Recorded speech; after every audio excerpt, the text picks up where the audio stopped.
نبی کریم صلی اللہ علیہ وسلم نے سورۃ فاتحہ کی بہت سے فضائل و مناقب جو بیان کیا، آپ کو پتہ ہے اس کو سورۃ الصلاۃ بھی کہتے ہیں،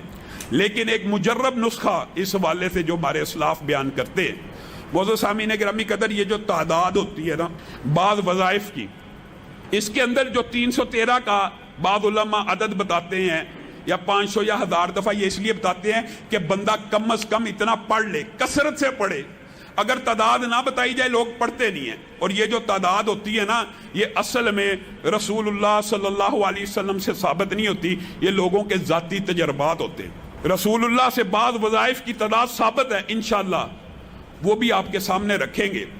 سورۃ فاتحہ کے بارے میں ایک بڑا مجرب جو نسخہ ہے وہ آپ کو بتانا چاہتا ہوں۔ حافظ محمد گوندلوی صاحب رحمہ اللہ اور ہمارے اسلاف بیان کرتے ہیں کہ انسان کسی موذی مرض کا شکار ہو جائے، کسی بیماری کا شکار ہو جائے تو اس کو چاہیے یا تو سورۃ فاتحہ کو 7 مرتبہ پڑھا کرے، 7 مرتبہ پڑھا کرے، یا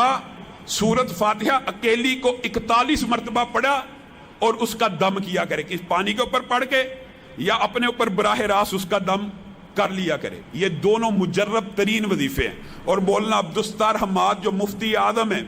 وہ خود بیان کرتے ہیں، میں نے اپنی بیماری کے اندر سورۃ فاتحہ 7 مرتبہ، یہ بھی نوٹ کر لیں، سورۃ بقرہ کی پہلی 5 آیات 7 مرتبہ، آیت الکرسی 7 مرتبہ، اور چاروں کل آخری 7 مرتبہ پڑھے ہیں۔ میں نے آج تک کوئی گولی اور دوائی ڈاکٹروں کی نہیں لی۔ بزرگ ہو گئے، بزرگ،